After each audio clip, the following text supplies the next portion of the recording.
एक दी विसरसो नहीं, माँ बाप ने भूलसो नहीं।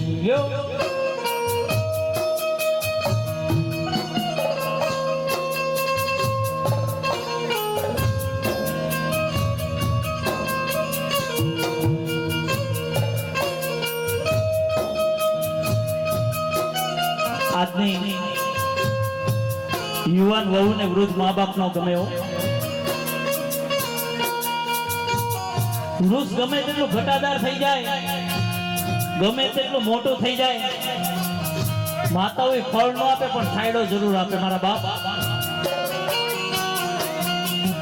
એમ આપણા ઘરની અંદર આવો જીવતો ને જાગતો દેવો જો આપણા મા બાપ હશે ને, ઈ કઈ કામ નહીં કરે પણ આપણા દીકરા દીકરીનું તો જરૂર ધ્યાન રાખશે। દીકરી 6 વાગે કોલેજ થી આવવાની અને 7 વાગે આવે ને એટલે ગઢી દાદીમાં તરત જ પૂછે બેટા ક્યાં ગઈ હતી? ઈ દીકરીને નો